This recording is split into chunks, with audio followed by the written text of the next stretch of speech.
Assalamualaikum warahmatullahi wabarakatuh. Perkenalkan, nama saya Lisdayanti. Saya salah satu mahasiswi Profesinus angkatan 12 Fakultas Kesehatan Masyarakat Universitas Muslim Indonesia.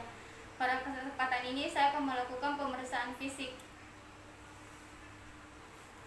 Selanjutnya tahap prainteraksi. Di tahap prainteraksi ini kita mengidentifikasi data identitas klien, apakah betul dengan Ibu Nur Hikmawati yang akan dilakukan pemeriksaan fisik. Selanjutnya menyiapkan alat.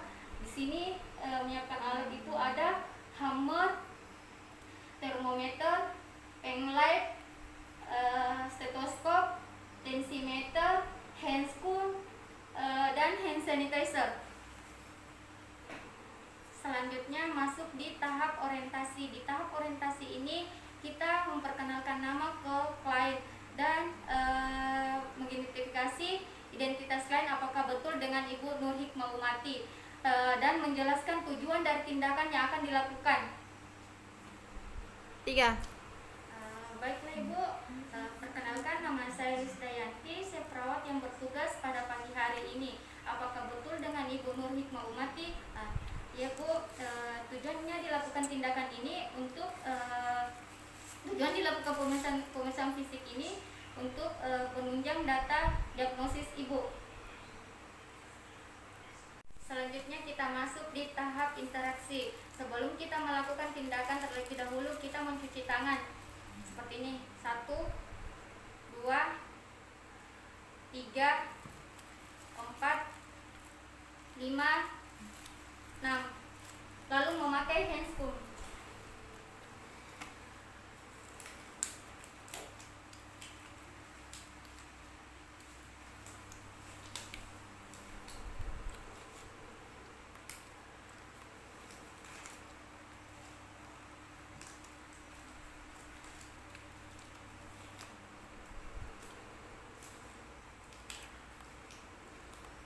Setelah memakai handscoon, kita mengkaji keadaan umum klien dengan melihat tingkat kesadaran klien dari mata, verbal, dan motorik. Setelah itu mengukur tanda-tanda vital klien dari tekanan darah, suhu, pernafasan, dan nadi.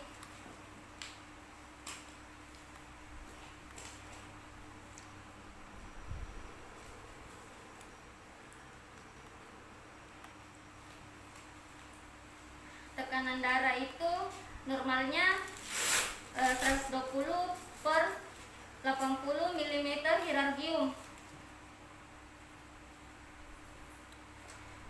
Setelah itu mengukur suhu badan klien dengan memasukkan atau disuruh klien untuk menjepit aksilanya. Tapi Ibu sampai dengan termometernya berbunyi. Setelah itu mengukur nadi klien dengan selama 1 menit di bagian radialis, di arteri radialis selama 1 menit. Lalu mengukur pernafasan klien dengan melihat kembang kempis dada klien atau perut klien selama 1 menit. Di nadi itu 60 sampai dengan 100 kali per menit. Kalau suhu itu 18 sampai dengan 24 kali per menit.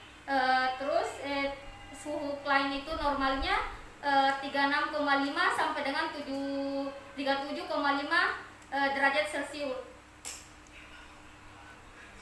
Selanjutnya mengukur tinggi badan klien dan berat badan klien. Selanjutnya masuk di bagian kepala. Di bagian kepala kita melihat pertumbuhan rambut yang berlebihan, apakah ada lesi, ada udem, apakah kulit kepala bersih. Terus di palpasi itu kita menekan apakah ada nyeri tekan, apakah ada fraktur, apakah ada pembengkakan. Selanjutnya kita masuk di bagian mata. Di bagian mata kita inspeksi apakah kedua mata simetris atau tidak, apakah ada luka. Terus kita melihat konjungtiva lain, tapi Bu kita melihat konjungtiva lain apakah anemis atau pucat. Kita melihat sklera lain ikterus atau kekuningan. Terus kita melihat lagi pupil apakah ada refleks terhadap cahaya dengan menggunakan tank light. Tapi Bu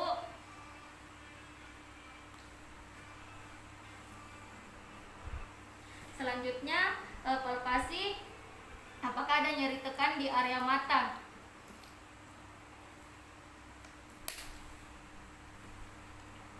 Selanjutnya kita masuk di area telinga. Di area telinga kita melihat apakah ada luka atau perdarahan di dalam telinga. Terus palpasi apakah ada nyeri tekan atau tidak. Terus untuk memeriksa fungsi dari pendengaran itu menggunakan tes Weber, tes Rinat, dan tes berbisik.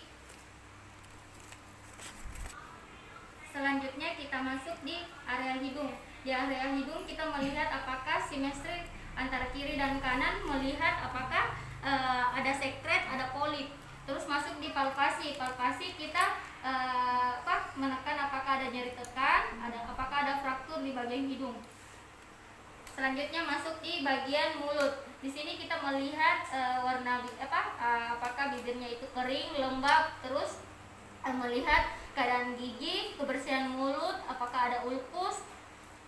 Terus di sini kita menggunakan spatel untuk faring. Apakah kesemistrisan ovula, terus pembesaran. Terus di sini kita menggunakan spatel untuk mengetahui tonsil. Tapi Ibu buka mulut tak.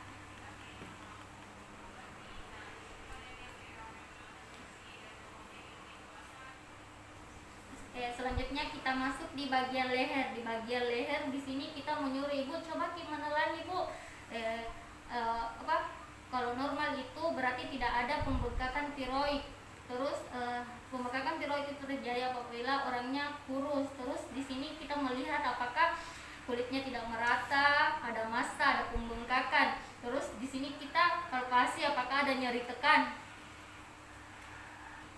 Selanjutnya masuk di bagian dada. Di bagian dada ini kita melihat apakah ada barrel chest, funnel chest, sama pigment chest.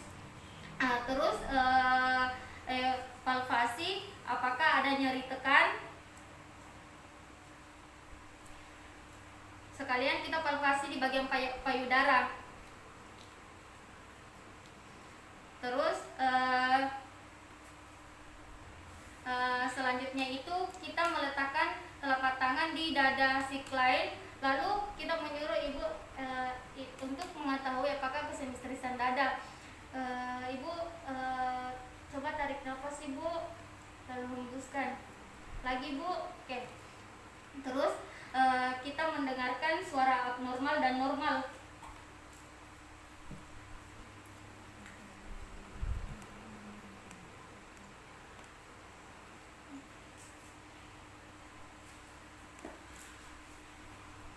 Selanjutnya kita masuk di bagian abdomen. Di bagian abdomen itu kita melihat kesemistrisan dada, melihat apakah warna kulit tidak merata, apakah ada lesi, massa.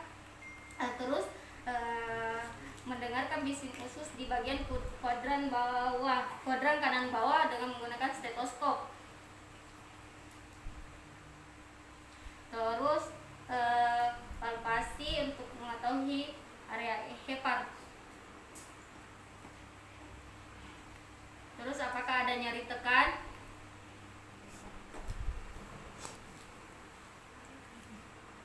Terus lanjut kita pindah di bagian genitalia klien. Kita melihat kebersihan dari genitalia klien, apakah ada massa atau lesi.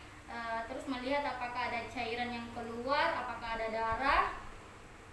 Terus palpasi dengan cara menekan apakah ada nyeri tekan. Selanjutnya ekstremitas. Di ekstremitas ini kita memeriksa apakah adanya titik edema, terus menguji kekuatan tonus otot dengan nilai 0 sampai dengan 5. Selanjutnya masuk di tahap evaluasi. Di tahap evaluasi ini kita menginformasikan kepada klien hasil dari tujuan dilakukan pemeriksaan fisik dan kontrak waktu kepada klien. Ibu sebentar saya akan kembali lagi 5 menit kemudian. Terus merapikan alat,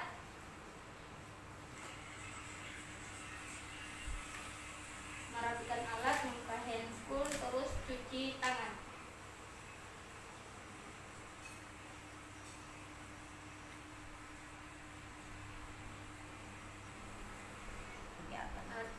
Terus kita pamit kepada klien. Masuk di tahap dokumentasi. Di tahap dokumentasi ini mencatat semua tindakan yang telah dilakukan.